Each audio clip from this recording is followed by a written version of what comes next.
बिस्मिल्लाहिर्रहमानिर्रहीम। Let's start. हम 5 number पे कर रहे थे। पहले हमने ये किया why does he look so worried. तो यहाँ पे हमने बताया कि जो सो वरिड है वो हमारा क्या है, this one, subjective complement. This is subjective complement. Then is the renovation of the house cost a fortune. A fortune is the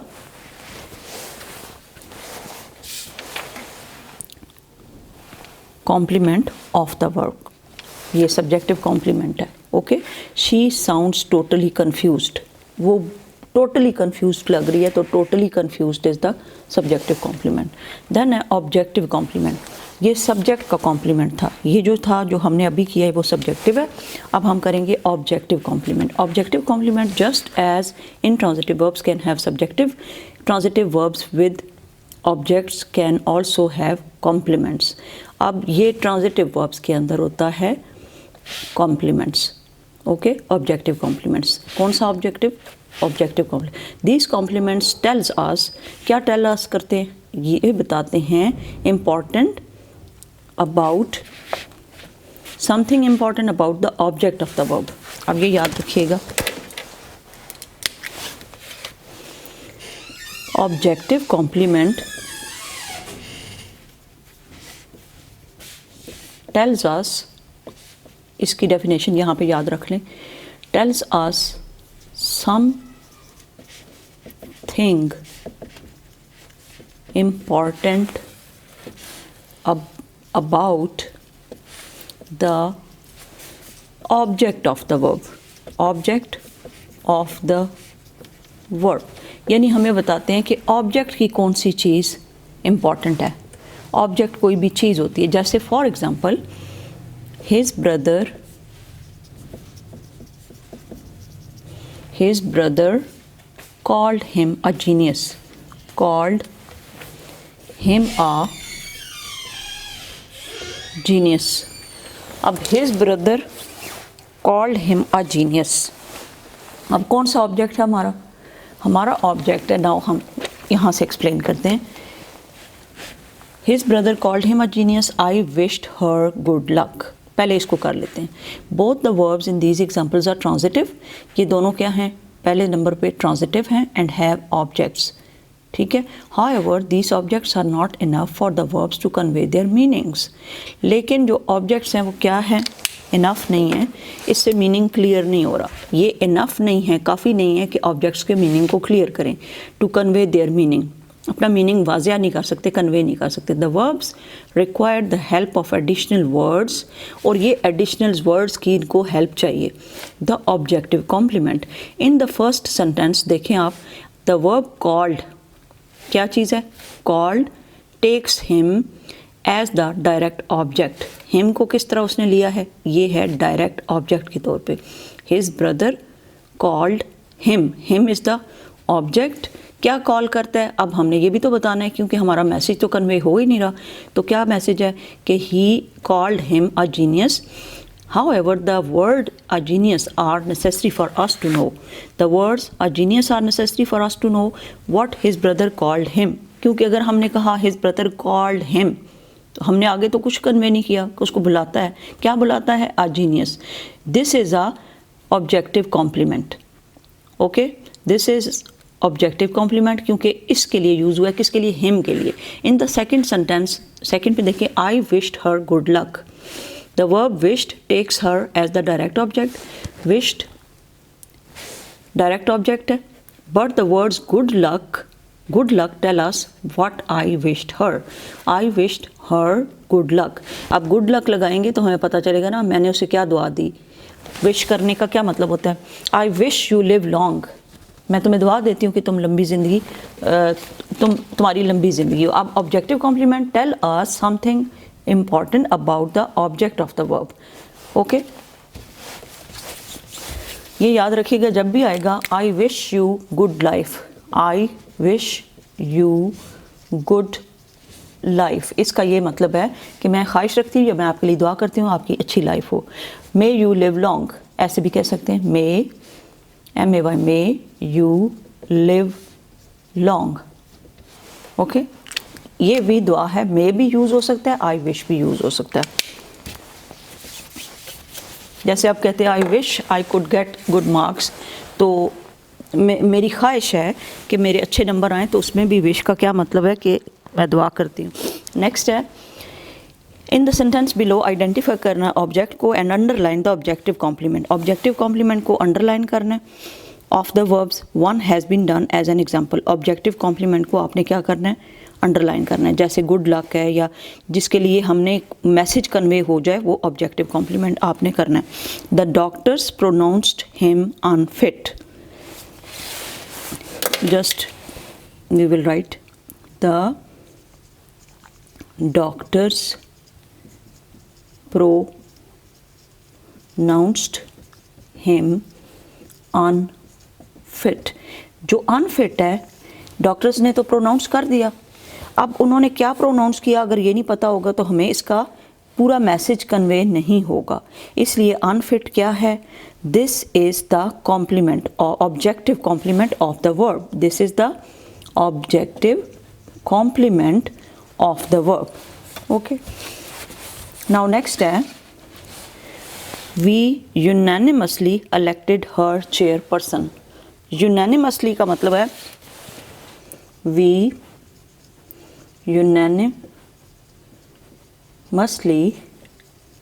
elected her chairperson. वो होता है जो कंपनी को रन करता है, जो किसी भी ऑर्गेनाइजेशन को रन करता है, उसको चेयरपर्सन कहते हैं। यूनानिमसली का मतलब होता है when all the people agree on one thing. तो इसका मतलब है सब ने मिल के जब एक चीज़ को कह दिया कि ये होगी, यूनानिमस उसको कहते हैं। यूनानिमसली इलेक्टेड, सब ने उसको इलेक्ट किया। Okay, unanimously elected her chairperson. तो यहाँ पे कौन सी चीज़ होगी ऑब्जेक्टिव कॉम्प्लीमेंट? ऑब्जेक्टिव कॉम्प्लीमेंट होगी, एक तो हमने किया हर चेयरपर्सन, हर चेयरपर्सन, ये इलेक्टेड लगा कि अगर हम हर चेयरपर्सन नहीं लिखेंगे तो हमें कैसे पता चलेगा? तो her chairperson is the objective complement. Then is they put me in charge of the project. Now they put me, अब मी क्या बनाया? यहाँ तक अगर हम छोड़ देते हैं तो हमें पता नहीं चलेगा कि दे put me in charge of the project, in charge of the project।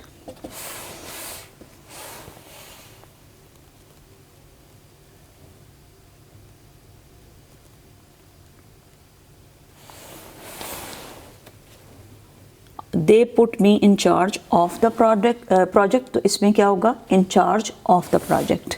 ये वाला जो होगा क्या होगा? Objective complement. यहाँ पे मैंने एक छोड़ दिया है, आई एम सॉरी, अगेन कर लेते हैं, कोई इशू नहीं है। I reached home and found my dog sick. मैं जब घर पहुँचा तो मुझे पता चला कि मेरा डॉग बीमार है, या मैंने I found my dog sick.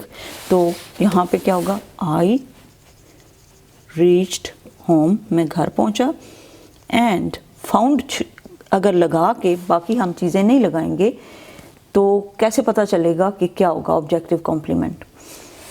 I reached home and found my dog sick. I reached and found my dog sick. अगर होम नहीं लगाएंगे तो हमें नहीं पता चलेगा कि ऑब्जेक्टिव कॉम्प्लीमेंट कौन सा है। तो ये है home objective complement. Next is she was voted the most talented singer of the year। the most talented singer of the year अगर नहीं लगाएंगे तो हमें she was voted, यानी उसको सबसे ज़्यादा वोट मिले कि वो talented singer है of the year, तो talented singer of the year is the objective compliment। और इसका ऑब्जेक्ट क्या है? ऑब्जेक्टिव कॉम्प्लीमेंट तो ये है कि the most talented singer of the year, तो किसको बनाया गया है? she को, तो she is the object। Okay, you are allowed, you जो है वो ऑब्जेक्ट हो गया, ये तो आपको पता चल ही गया। you are allowed 3 attempts to clear the exams, तो 3 अटेम्प्ट्स क्या हो गया, objective complement. I am angry because my boss called me lazy, मैं बहुत गुस्से में हूँ क्योंकि मेरे बॉस जब मुझे लेजी कहता है या फिर क्या कहता है, सुस्त कहता है। तो यहाँ पे मी जो है वो ऑब्जेक्ट है, me is the object, me is the object and lazy is the complement of the object, objective complement. Lazy is the objective complement and me is the object.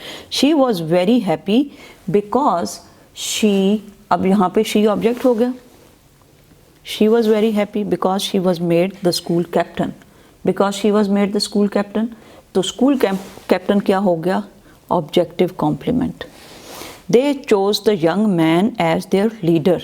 They chose, उन्होंने यानी choose किया, second form है choose कहते हैं। They choose the young man as their leader, तो young man है object and their leader is the, as their leader is the complement of the objective complement. ये क्या है, ऑब्जेक्टिव कॉम्प्लीमेंट।